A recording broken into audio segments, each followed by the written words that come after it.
Bonjour, chers membres des deux académies, merci de m'avoir invité. Donc aujourd'hui, je vais parler du modèle primate dans les neurosciences actuelles et futures. Et je vais réitérer l'idée que la recherche fondamentale, la recherche chez l'animal est cruciale, est très importante pour comprendre les mécanismes neurobiologiques et le comportement chez différentes espèces vivantes. Alors, bien sûr, la recherche chez les primates, c'est une source très importante d'informations pour les neuroscientifiques en ce qui concerne les mécanismes cérébraux pour différents types de comportements, comme les gestes, les actions, mais aussi le comportement social. C'est aussi l'espèce, l'animal qui cristallise le plus les débats actuellement, même si on a vu avec l'autre orateur, on a vu que c'est l'espèce qui est le moins utilisée en recherche fondamentale et en recherche clinique. En dépit de ça, donc, il y a beaucoup de débats. Alors, je dirais, mea culpa, beaucoup de chercheurs, ils n'ont pas su communiquer peut-être dans le passé, pas parce qu'ils ne voulaient pas être transparents, ils avaient quelque chose à cacher, mais plutôt parce qu'ils étaient pris avec, par exemple, je pense aux neurophysiologistes qui sont là en train d'enregistrer l'activité neuronale lorsqu'ils mettent l'animal dans différentes situations expérimentales. Et c'est clair qu'il y a un manque d'informations que je pense qu'il faut réparer, et c'est vers là qu'on y va actuellement. Et je pense qu'on a fait un bond en avant vers la communication sous la recherche des primates non humains. Alors, permettez-moi de poser cette question. Pouvons-nous avancer donc dans les connaissances du fonctionnement cérébral et ses altérations sans avoir recours à la recherche chez les primates? Je ne parle pas des animaux en général, mais chez les primates. Alors, je vais répondre à cette question avec des faits, pour vous convaincre que la recherche chez les primates, c'est essentiel. Alors, déjà, dans les fin des années 80, et en 1993, le labo du professeur Biulac à Bordeaux, il a publié un article dans lequel il décrivent l'insertion d'électrodes chez les macaques dans les noyaux sous-thalamiques. C'était un noyau des ganglions de la base et qui était impliqué dans la maladie de Parkinson. Et la stimulation à travers cette électrode, il a provoqué de façon soudaine l'arrêt des tremblements et des dyskinésies qui étaient observés chez l'animal. La suite de l'histoire, vous la connaissez. Le professeur Ben Abid, il a reconnu tout de suite l'importance de ces résultats. Et il a cherché à implémenter chez l'homme, chez les Parkinson, donc, cette même technique, avec toutes les difficultés, bien sûr, qu'il comportait. Maintenant, cette technique, elle est assez courante, je dirais, et permet aux patients qui ne répondent plus à l'L-DOPA d'avoir une vie normale. Je vais vous présenter une vidéo dans laquelle vous avez ici, à gauche, les mêmes patients, ces patients en off, c'est-à-dire avec le stimulateur éteint, et à droite avec avec le stimulateur, et à droite avec le stimulateur allumé. Vous allez par vous-même constater les différences.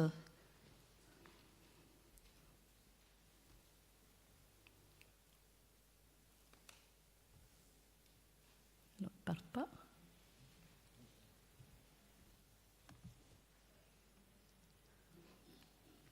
Vous voyez, avec le stimulateur éteint, eh bien, il est impossible pour les patients de faire n'importe quel geste avec les mains supérieures, avec les membres inférieurs, chose qui est possible avec la stimulation on.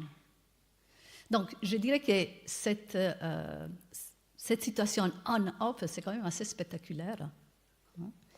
Et il a donné de l'espoir à ces patients, il a allongé leur durée de vie, il a allongé leur vie et il a donné en plus une qualité de vie qui est une chose extrêmement importante pour les patients. Ce n'est pas le seul exemple, j'ai deux autres petits exemples que je voudrais illustrer. L'interface cerveau-machine, l'histoire des neuroprothèses, C'est toujours dans la fin des années 90 que Miguel Nicolelis il a commencé à enregistrer l'activité des neurones dans le cortex moteur et qui a montré qu'avec l'activité de ces neurones, on pouvait instruire des machines pour la saisie d'objets, donc des gestes simples. Avec ces découvertes, on a pu donc créer des interfaces cerveau-machine et permettre à des patients qui sont tétraplégiques de pouvoir effectuer un geste très laborieux, je dirais, bien sûr, mais de porter dans ces cas à la bouche une boisson, une chose que la patiente ne pouvait pas faire depuis de nombreuses années. Donc, vous allez voir dans l'autre vidéo la satisfaction de la patiente après son geste qui est exclusivement piloter ce robot à travers sa pensée. Donc, sa pensée, ça veut dire qu'en fait, il a réalisé son geste. Pour son cerveau, il a réalisé son geste. Troisième exemple, une étude récente qui a été réalisée par une équipe en Suisse en collaboration avec les laboratoires d'Hermann Bézard. Et je remarque que cette étude a été réalisée en Chine. Donc, dans cette étude, les chercheurs ils ont construit à nouveau une interface qui permet de faire un bypass de la lésion spinale. Et donc, ils ont créé, à travers l'activité neuronale corticale, ils ont instruit à nouveau un système artificiel qui pouvait reconnaître l'activité au niveau spinal et donc permettre à l'animal de marcher à nouveau. Donc, cette étude, cette expérimentation n'a pas été faite encore chez l'homme, mais représente quand même un espoir incroyable pour les milliers de personnes qui sont paraplégiques et qui souffrent pas seulement du fait de ne pas pouvoir bouger, mais aussi de ne pas pouvoir, d'avoir aussi des douleurs très importantes. Donc, à la question que je vous ai posée au début, pouvons-nous avancer dans les connaissances du fonctionnement cérébral et ces altérations sans avoir recours à la recherche chez les primates? Eh bien, j'espère que vous allez être avec moi. La réponse est absolument non. Alors, est-ce que peut-être on pourrait penser que la recherche chez les primates pourrait servir à la recherche clinique, c'est-à-dire on pourrait faire une recherche primate non humain à visée exclusivement clinique. Mais je vous rappelle quand même que dans les cas de Parkinson, le but, quand les chercheurs ils ont commencé ce type de recherche, le but ce n'était pas de soigner la maladie de Parkinson. Le but, c'était de comprendre les rôles inhibiteurs du noyau sous-thalamique au niveau cortical.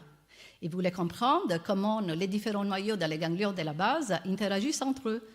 Et en comprenant l'effet des différents noyaux, de l'activité dans différents noyaux, qui sont arrivés à l'idée que peut-être ils pouvaient être importantes pour, justement, avec les rôles inhibiteurs qu'il y a ces noyaux, pour éliminer les tremblements. Donc, je pense que c'est une illusion penser qu'on pourrait se servir de la recherche clinique simplement avec les primates non humains et faire un bypass donc, de la recherche fondamentale. Je pense que ce genre d'approche, il est voué à l'échec. Mais donc, on parle des primates non humains. Okay? On pourrait bien sûr faire toutes ces recherches chez les rongeurs et chez d'autres espèces. D'ailleurs, c'est fait. Exactement. Mais il y a un hiatus phylogénétique entre les rongeurs, par exemple, et l'homme. Okay? Nous partageons 98% du patrimoine génétique avec les grands singes. Okay? Et je vous rappelle quand même qu'entre ça, c'est les macaques qui appartiennent aux singes du vieux monde. Il y a une distance quand même entre les primates non humains qui sont utilisés en recherche et l'homme. Vous avez ici les grands singes qui ne sont dans aucun cas utilisés dans la recherche du laboratoire.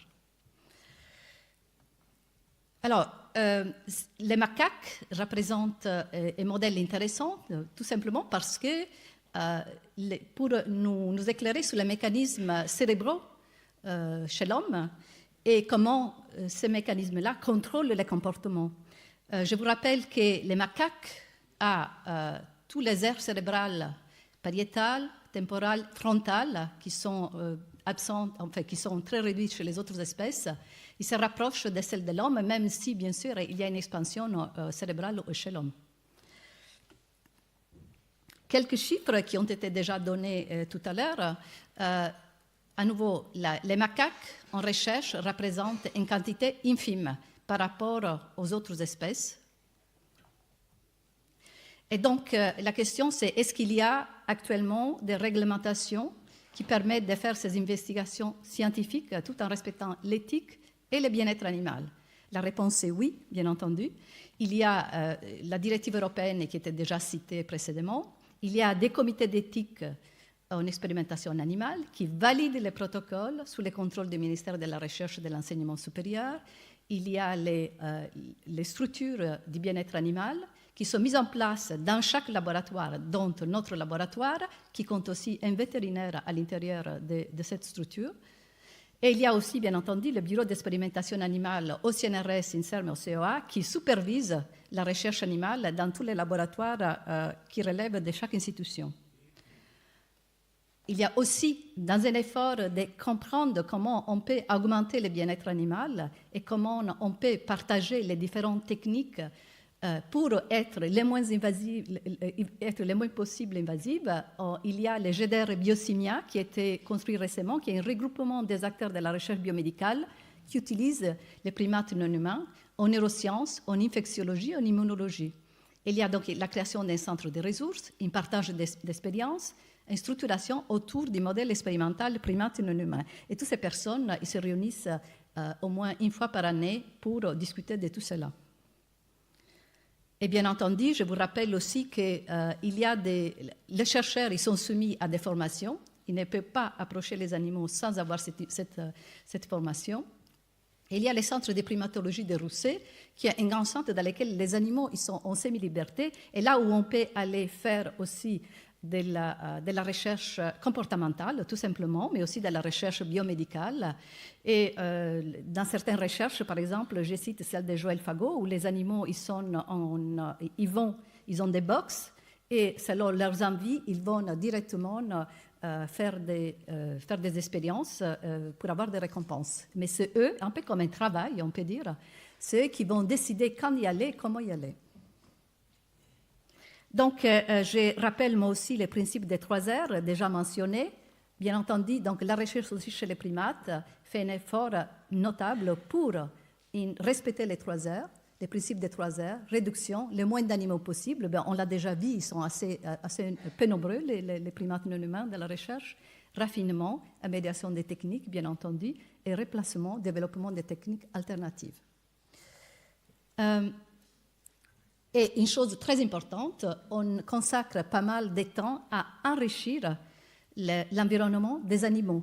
Et comme il a dit Joseph Garner de Stanford dans un article qui est apparu sur Science récemment, il a dit si on veut des animaux qui nous disent quelque chose sur ce qui est en train de se passer dans les cerveaux humains, eh bien, il faut qu'on traite les animaux comme on traiterait des individus humains. Y a-t-il un effort de communication et de transparence envers le public concernant les conditions d'expérimentation? Comme je dis au début, effectivement, il n'y a pas eu dans le passé beaucoup d'efforts, mais maintenant, les choses ont changé. Et si vous allez sur le site de la Société des neurosciences, il y a donc la notion de concordat.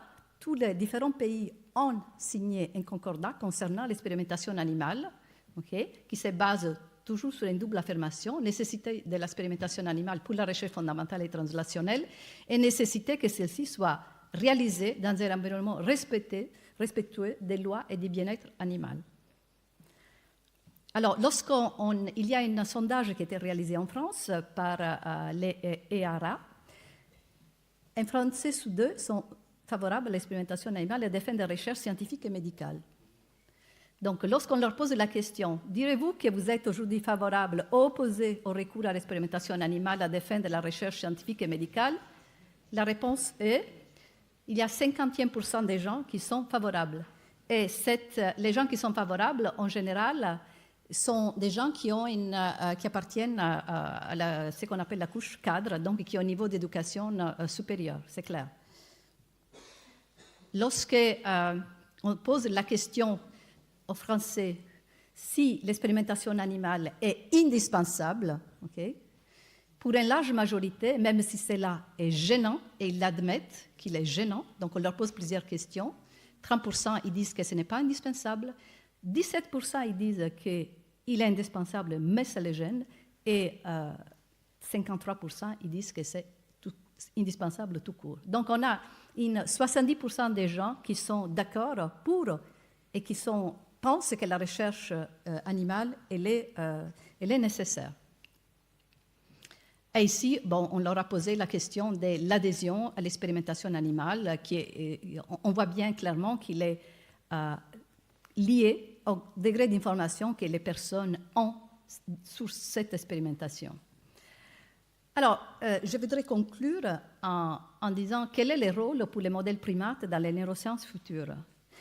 Alors, comme j'ai dit tout à l'heure, il y a très peu de macaques qui sont impliqués dans la recherche animale et beaucoup de ces recherches, comme c'était dit pour d'autres recherches, beaucoup de recherches chez les macaques sont délocalisées en Chine. Et il y a plusieurs, je sais qu'il y a, je suis allée l'année dernière à Guangzhou justement, je sais qu'il y a une volonté très importante, par exemple de la South China University, de construire des centres primates, parce qu'ils nous ont demandé directement de les aider à les construire, ces centres primates. Donc il y a une volonté de la part de la Chine de se consacrer à ce type de recherche, parce qu'ils savent que c'est une recherche très importante. Donc, quel est le rôle pour les modèles primates dans les neurosciences futures? Y a-t-il un futur? Bien sûr que oui. Pensez à l'autisme. Pensez-vous que vous pouvez comprendre l'autisme sans la recherche chez les primates non humains? Eh bien, la réponse est non. Vous ne pouvez pas. Autrement, si vous pensez que oui, c'est une simple illusion. Je vais vous faire une petite... Alors, il y a le lancement 4e plan autisme. Nous espérons qu'il y aura des grands financements aussi pour la recherche animale. Je fais partie du panel qui a justement discuté autour de ce 4e plan autisme et j'ai représenté la recherche animale et l'intérêt que cette recherche a pour l'autisme. Dans mon groupe de recherche, on étudie le système ocytocinergique. Le système ocytocinergique, c'est un système important pour notre capacité à socialiser. Dans l'autisme, on sait qu'il y a un problème de socialisation et on voudrait savoir quels sont les mécanismes cérébraux qui sont à la base de ces déficits. Et c'est clair qu'il y a eu, sur le système ocytocinergique, plusieurs recherches chez les rongeurs, mais vous devez penser que, par exemple, si on prend le système ocytocinergique à nouveau, les récepteurs du système ocytocinergique sont distribués de façon différente entre l'homme et les rongeurs, et celui de l'homme, il est très proche de celui du primate non humain. Donc, si on veut comprendre ces systèmes, eh bien, il faut ajouter la recherche sur les macaques. Et voilà, donc je vais vous laisser avec ce toilettage interespèces, que je pense. Voilà, merci de votre attention.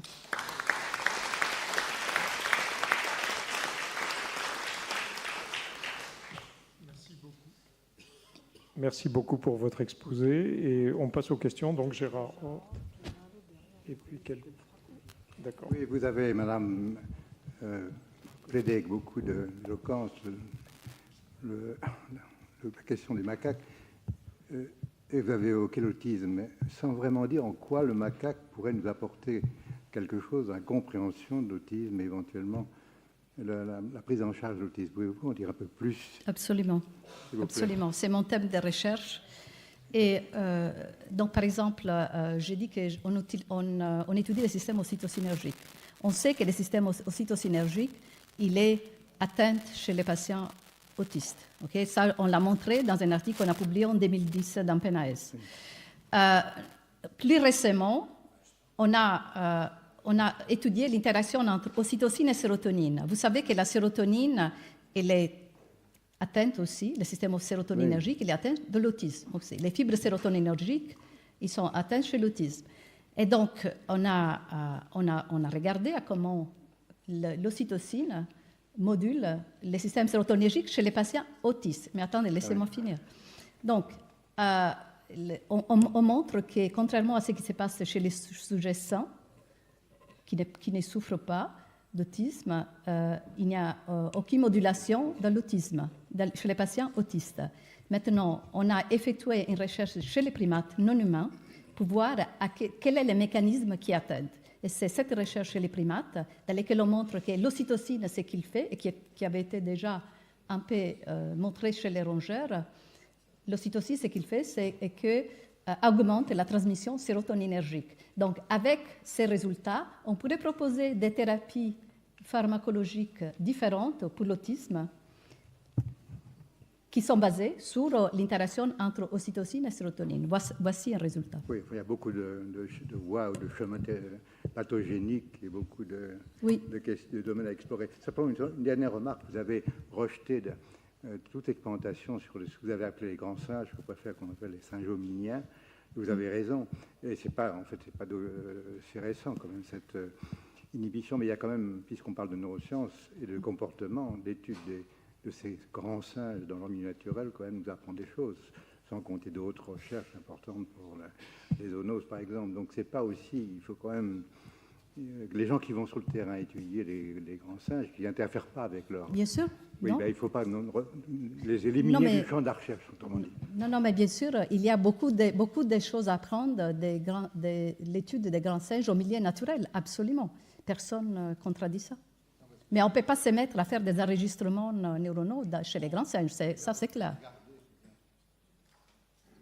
Question de M. Frakowiak. Hello.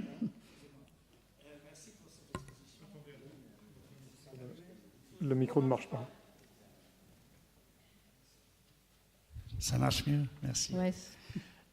Et vu qu'on parlait du comportement humain, j'aimerais bien savoir où est-ce que tu mets les récentes avancées dans les examens du cerveau humain par les méthodes non invasives, que ce soit l'imagerie, IRM, tout ce qui est tout nouveau par rapport à l'utilisation du singe. Il ne faut pas oublier que le volume du cerveau du singe que tu utilises, là, le macaque, est très différent que 1,3 kg ou litre qui existe là-dedans. Donc, est-ce que tu as un remplacement, un raffinement qui arrive par ces biais-là, ou est-ce que tu penses qu'il y a des arguments qui nous forcent à continuer avec une expérimentation invasive chez le singe? Mais, je vois l'IRM comme une méthode complémentaire d'investigation cérébrale, mais je pense qu'il ne pourra jamais l'IRM supplanter, substituer les enregistrements unitaires ou des populations chez l'animal. Ça, je le pense vraiment sincèrement, parce que je pense à beaucoup de... par exemple, la cartographie qui a été faite du cortex orbitofrontal des face patch, ok? Oui, on a eu des études à l'IRM, mais on ne sait pas exactement. Donc, tout d'abord, on n'a pas la résolution qu'on a avec l'enregistrement de l'activité neuronale. Et après, en enregistrant chez les macaques, on peut avoir différentes situations expérimentales dans lesquelles on peut mettre bien en évidence les différents mécanismes qui sont mis en jeu, chose qui n'est pas possible avec l'IRM fonctionnel. Mais bien sûr, comme vous l'avez dit, je pense que l'IRM fonctionnel peut aussi informer sur quel type d'expérimentation on peut faire chez l'animal. Je pense qu'il y a un double langage entre les deux méthodes et l'une n'exclut pas l'autre, absolument pas. Alors, Yves Agide, pour une dernière question. De ce côté-ci, à droite. Je profite de la présence d'Angela. Merci pour ce que tu as dit. Je suis d'accord avec toi, mais nous avons travaillé suffisamment ensemble, à la fois chez l'homme et chez le primate, pour savoir que malgré tout, ça s'adresse à l'ensemble de la communauté, que les conditions de vie de ces animaux, dans la plupart des instituts, sauf un certain nombre, tout petit nombre, n'est quand même pas parfaite. Et là, je pense qu'il faut le dire très franchement, en tout cas c'est mon avis, il y a d'énormes progrès à faire. Ce qui m'amène à penser que, c'est une autre remarque, que les études chez le primate du type macaque ne peuvent se faire que pour étudier la physiologie de fonction mentale qu'on ne peut étudier que chez ces animaux parce qu'ils sont plus proches de nous. Je veux parler du langage, de la mémoire, de la stratégie d'action, des perceptions, des mémoires, etc. Mais je pense qu'il faut vraiment focaliser, c'est d'ailleurs ce qu'on fait dans votre institut à Lyon. Je pense qu'il y a de l'espace pour s'améliorer, c'est clair. Et si on en discute aujourd'hui, c'est aussi pour augmenter la conscience de qu'est-ce que ça représente cette recherche. Je réitère, c'est un nombre très petit d'animaux. Hein, et on peut s'améliorer sans doute. Hein, et je pense que les GDR et Biosimia, toutes les réunions, les relations que tous les chercheurs travaillant dans ces domaines, en neurosciences, en neurophysiologie, on entretient maintenant, visent justement à améliorer ces états-là. Je suis d'accord, effectivement, que peut-être que dans certains laboratoires, ce n'est pas la plupart des laboratoires que moi je connais, où les animaux, ils sont pas dans des cages individuelles, mais ils sont dans des volières où il y a un environnement qui est enrichi, qui sont ensemble, en couple ou à plusieurs, et donc ce n'est pas les conditions dont tu es en train de parler.